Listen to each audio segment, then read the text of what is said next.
আমাদের হোম অ্যাডভাইজারের নেতৃত্বে মিটিংটা হয় এবং সেখানে অনেকগুলো ডিসিশন হয়। প্রথম ডিসিশন হচ্ছে যে পুরো ঢাকা এবং যে সমস্ত জায়গায় আমরা দেখছি যে আইনশৃঙ্খলা পরিস্থিতি কিছুটা অবনতি হয়েছে সেই সমস্ত জায়গায় আমরা পেট্রোল বাড়াবো, যথাসম্ভব পেট্রোল। এবং এই পেট্রোলটা আজকে রাতের থেকে, আজকে সন্ধ্যার থেকে আপনারা দেখবেন, পুরো ঢাকা শহরেই দেখবেন।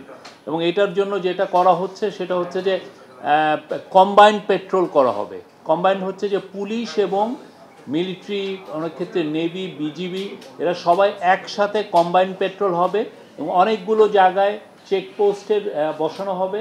চেকপোস্ট আপনারা দেখবেন এবং চেকপোস্টে আমরা জায়গায় জায়গায় চেকপোস্ট বসে এই আইন শৃঙ্খলা পরিস্থিতি মনিটর করা হবে এবং চেকিংয়ের ব্যবস্থা করা হবে। আরেকটা হচ্ছে যে ইন্টেলিজেন্স গ্যাদারিংটা আরও স্টেপ আপ করা, সেটার বিষয়েও ডিসিশন হয়েছে। আমাদের যারা ইন্টেলিজেন্স উইং আছে, ইন্টেলিজেন্স এজেন্সি আছে, তারা তাদের মতো করে প্রচুর ইন্টেলিজেন্স গ্যাদারিংটা আরও বাড়াবেন এবং সেই অনুযায়ী আমরা অ্যাকশনে যাব। আর লাস্ট যেটা হচ্ছে যে আপনারা জানেন যে ঢাকা খুব কনজেশন, মানে খুব জ্যাম প্রবণ সিটি। সেই জন্য যেটা হচ্ছে যে অনেক ক্ষেত্রে একটা জায়গায় একটা আইন শৃঙ্খলা পরিস্থিতির একটা ঘটনা ঘটেছে, তো সেই জায়গায় যেতে যেতে অনেক সময় দেরি হয়। তো সেইটার আলোকে আইন শৃঙ্খলা বাহিনীগুলোকে প্রচুর মোটর সাইকেল দেওয়ার সিদ্ধান্ত হয়েছে। খুব দ্রুত মোটর সাইকেলগুলো পারচেজ করা হবে যাতে দুইজনে খুব দ্রুত মোটর সাইকেল করে ওইটা জায়গায় খুব দ্রুত ওইখানে যেতে পারেন।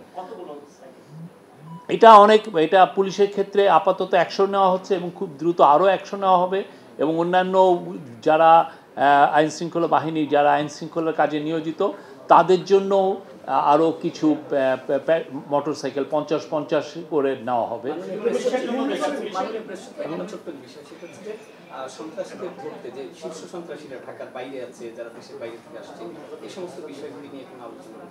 আজকের পুরো গত কিছুদিনের এবং আরও আগের পুরো পরিস্থিতি নিয়ে অ্যাসেসমেন্ট করা হয়েছে।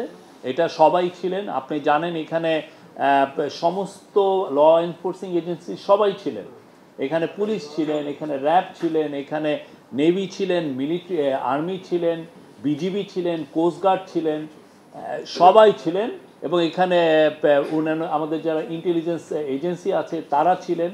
তো সবাই মিলে এটা একটা অনেকগুলো ডিসিশন এসছে। আমি এইগুলোর মেজরগুলো আপনাদেরকে বললাম। অবশ্যই ঢাকা একটা যেহেতু একটা প্রাইম মানে সিটি অফ 25 মিলিয়ন পিপল, তো ঢাকাটা হচ্ছে আমাদের প্রায়োরিটি লিস্টে। বাট সারা দেশে আপনারা এটা চেঞ্জ দেখবেন, এইটা আপনারা দেখবেন। আমরা আজকে সন্ধ্যা থেকে শুরু করি, আগে শুরু হোক তারপরে দেখবেন। আপনি বললাম তো এগুলো নিয়ে ইন্টেলিজেন্স গ্যাদারিং হচ্ছে, আপনারা দেখবেন। একটা বিষয়, আপনারা অনেকগুলো বিষয় নিয়ে কাজ করছেন, কিছু ক্ষেত্রে প্রশংসাও এসেছে, তবে আইন শৃঙ্খলা পরিস্থিতি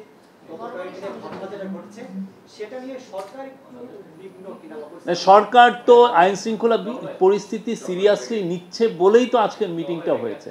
আজকে আপনি দেখেন যে এখানে সবাই ছিলেন, বাংলাদেশের যারা আইন শৃঙ্খলা পরিস্থিতি নিয়ে যারা কাজ করে, যেই এজেন্সিগুলো কাজ করে, যে ডিপার্টমেন্টগুলো কাজ করে, যে উইংগুলো কাজ করে, তাদের সবার প্রতিনিধি ছিলেন এখানে।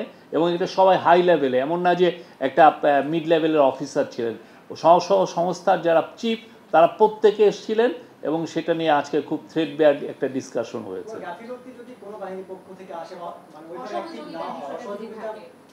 আমরা কোনো এই বিষয়ে আমরা অসহযোগিতা দেখছি না।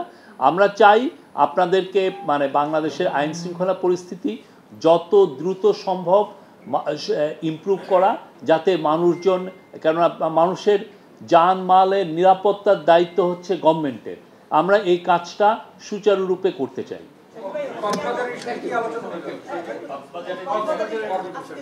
কক্সবাজারের ইস্যু, এটা এখন একটু ফ্লুইড সিচুয়েশন।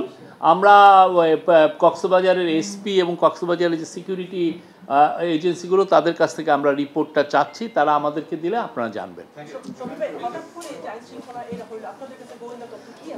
হঠাৎ করে আমরা বলছি তো, আমরা এটার জন্য ইন্টেলিজেন্স গ্যাদার করছি। এই জন্য আজকে ইন্টেলিজেন্স এজেন্সির প্রতিনিধিগুলোও ছিলেন। তারা এটা পুরোপুরি আরও আমাদেরকে আরও ইন্টেন্সিভ রিপোর্ট দিবেন। আপনারা এক্সটেন্সিভলি আমরা এগুলো মনিটর করছি এবং আপনারা আমরা আশা করি দৃশ্যমান ইমপ্রুভমেন্ট খুব দ্রুত দেখবেন।